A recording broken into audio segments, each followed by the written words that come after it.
Las 9:17 de la mañana, 9 grados la temperatura y como les habíamos dicho desde el arranque de Arriba Gente, íbamos a estar tratando un tema que seguramente le debe haber llamado la atención cuando lo manejamos como título, porque nos llamó la atención tanto a Danilo como a mí cuando lo brindamos, pero lo vamos a hablar con quien realmente nos puede hablar de la gravedad de la situación. Les dijimos en un determinado momento el resumen de las entrevistas que íbamos a tener en la mañana que hay casi 50.000 uruguayos con hepatitis C.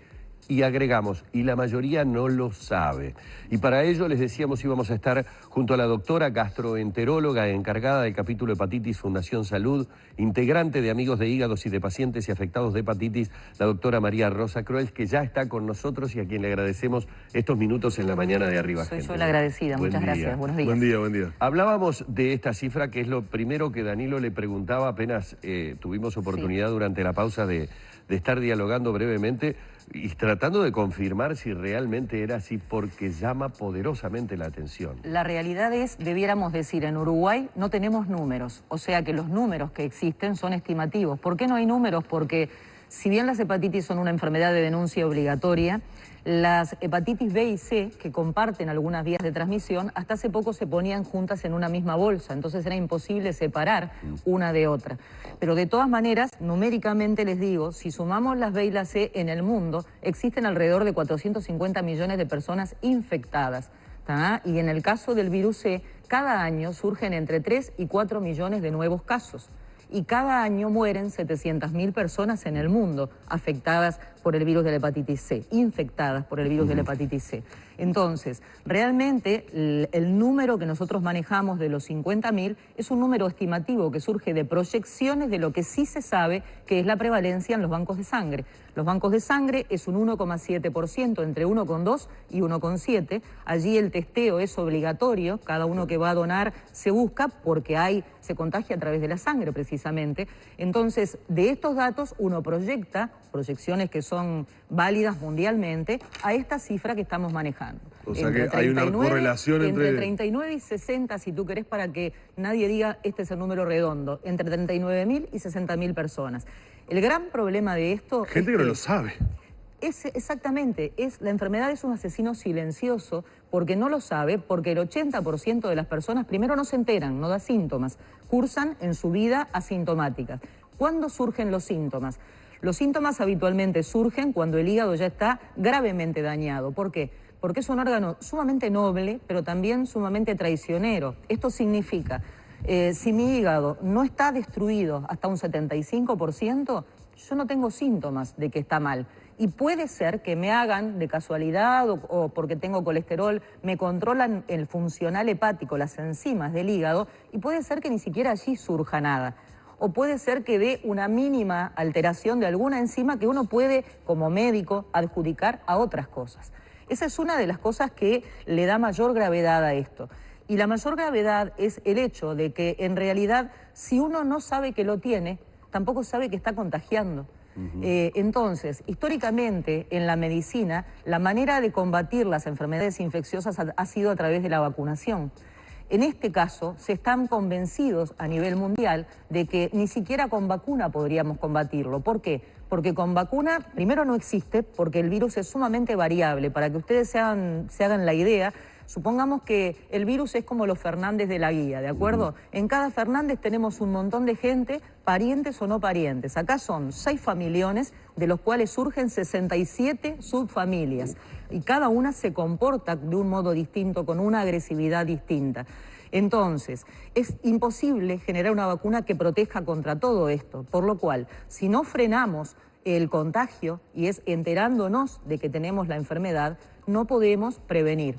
Por eso es que, en realidad, nosotros es la primera semana que realizamos en Uruguay de concientización de las hepatitis. Lo estamos haciendo a través del grupo de pacientes y afectados, APAE, lo estamos haciendo a través de un grupo de médicos que trabajamos en conjunto, que nos dimos por llamar Amigos del Hígado, y lo estamos haciendo con el respaldo de la Fundación Salud, porque en realidad trajimos en el comienzo de esto un argentino israelí que vivió desde adentro la enfermedad y que nos dejó muchas enseñanzas del señor Julio Urman.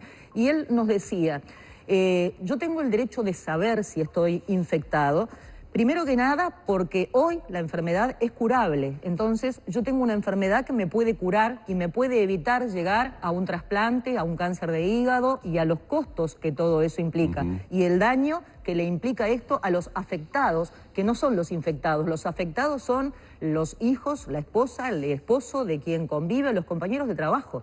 La estigmatización que esto implica. O sea, ¿por qué no lo buscamos? Y bueno, porque si fíjense en que hay empresas que a celíacos no los dejan trabajar por las características. Bueno, ¿qué puede pasar si yo tengo una enfermedad contagiosa y que se contagia a través de la sangre? Claro, le quería preguntar cómo es el tipo de contagio. El contagio es fundamentalmente a través de la sangre. Cuando uno habla de sangre dice, transfusiones, nunca me dieron. No, es incorrecto. El concepto básico en esto es, en realidad el contagio con sangre puede estar desde el dentista, y no porque el señor dentista haga las cosas mal, simplemente por el hecho de que las medidas de limpieza, de desinfección que se utilizan, siempre queda una gotita de sangre metida entre un tornito, entre un tornillo, y el virus, curiosamente, igual que el de la hepatitis B, no es que una vez que quedó en el aparato y yo lo limpié, se murió y no contagió más. Queda vivo por 7 días como mínimo y de ahí en más. Entonces, el señor dentista hizo las cosas perfecto, en un bloque quirúrgico. Fui, me operaron y me agarré la hepatitis C. La mutualista o el hospital tuvo la culpa porque hicieron las cosas mal. No, porque esta es una realidad mundial, porque los medios de desinfección no son absolutos. Sabemos hoy que, aún testeando la gente en los bancos de sangre, cada 350.000 transfusiones hay una persona que se infecta. Y dio negativo, y no nos enteramos. ¿Entienden? Entonces, ¿qué otra forma hay? Los tatuajes. Hay que ser sumamente cuidadosos. No estamos en contra de los tatuajes, pero sí le decimos a quien los desea usar tatuajes y piercing, cuidado, las condiciones de asepsia, sus propios materiales, la acupuntura, tengan sus propias agujas. Todo lo que implica posibilidad sanguínea, eso implica posibilidad de contagio. Un gran tema son, obviamente, el personal de salud, estamos involucrados, los laboratoristas están involucrados, la población carcelaria es una población de riesgo, que es importante porque hasta en las cárceles debiéramos de hacer un proceso de educación para el que está preso, lo que hablábamos recién del tema seguridad, pero también para el que cuida de esa población. Y si ustedes recuerdan, hace unos años atrás, una modalidad de hurto en nuestro país era, tengo HIV, o me pincho y te pincho y te contagio, ¿verdad? Sí. Y eso, digo, en realidad, ¿por qué? Porque no estamos enterados, porque no sabemos y porque tenemos que prevenir. Y en esto, la mejor manera de prevenir es saber primero si lo tengo. O sea que el primer paso que tenemos que hacer en la concientización es decirle a la gente, usted tiene derecho a saber si tiene el virus. Probablemente, si usted es un donante, usted ya no lo debe de tener, porque si no se lo avisan, pero de hecho, si usted no es donante, debiera de pedirle a su médico a una vez en la vida hacerse el test. Y la otra cosa es, también queremos decir que tener el test positivo, el test de screening que hacemos de búsqueda, tampoco es una situación de alarma. Es decir, primero, estos test pueden tener un pequeño margen de falsa positividad, por lo cual, si da positivo un test, hay que ir al médico para que se haga lo que se llama un test confirmatorio. El test confirmatorio sí es absoluto. ¿Estoy infectado o no? Una vez que tengo el diagnóstico de infección, allí debo de realizar el diagnóstico de enfermedad, que no es lo mismo. La enfermedad, cuando se diagnostica el virus, habitualmente el 80% de las personas ya tienen enfermedades crónicas, como la hepatitis crónica o como la cirrosis. Y uno diría, volviendo a las cifras, y para redondear un poco esto, 60.000 personas, 50.000 personas, no importa cuántas. La realidad es que hoy por hoy en Uruguay el virus de la hepatitis C representa entre el 30 y el 35% de los trasplantes realizados en nuestro medio. No es un detalle menor. Y en el mundo entero, en muchos centros de trasplante, sigue siendo la primera causa. Es decir que por eso es que la Organización Mundial de la Salud tiene extrema preocupación en este tema. Ya desde el año pasado se empezó a trabajar en estrategias y en abril de este año se firmó una especie de convenio colectivo entre las naciones que lo integran, en el cual entre las metas prioritarias está poder recorrer el camino de educación, screening, tratamiento y seguimiento de los pacientes con hepatitis B, C y el resto, para poder llegar a un mundo 2030 que no tenga hepatitis. Doctora, me dejó pensando cuando nos comentaba que de repente una persona puede tener controles habituales de salud, el funcional hepático, Sí, es decir, exacto. y que puede no salir. Específicamente para quienes nos estén viendo, ¿qué tiene que solicitarle a su médico para salir de la duda si tiene o no tiene la enfermedad? El test de la hepatitis C, ese es el nombre. Allí. Y como concepto, mucha gente en nuestro medio tiene grasita en el hígado, esteatosis. ¿Por qué? Porque vemos muchos gorditos, porque tomamos un poquito de vino, porque tomamos un poquito de alcohol con la comida, que son las causas más importantes porque hay muchos diabéticos. Sí. En toda persona que tiene grasa en el hígado debiéramos de buscarlo en forma sistemática. ¿Por qué? Porque no es lo mismo un agresor frente a un hígado enfermo que 2 o que 3. Es decir, si yo tengo el virus de la hepatitis C, pero además tomo mi vinito al mediodía y además soy gordito y además tengo diabetes, ya son 4 factores que lo agreden, por lo cual eso también agrega agresividad a la enfermedad. Hay algunos médicos que solucionan el tema de la grasita en el hígado con alguna ecografía más o menos anual como para ir controlándolo. Ahí no puede salir... No, la ecografía es un test que es obligatorio anualmente en la gente que tiene grasa en el hígado porque se debe controlar, pero digamos, la grasa puede estar o no acompañada de inflamación. Las situaciones son bien distintas. Cuando hay inflamación, el riesgo de cirrosis y cáncer de hígado es más elevado que cuando es solo grasita. Eso va en un tema de cantidades, ¿de acuerdo?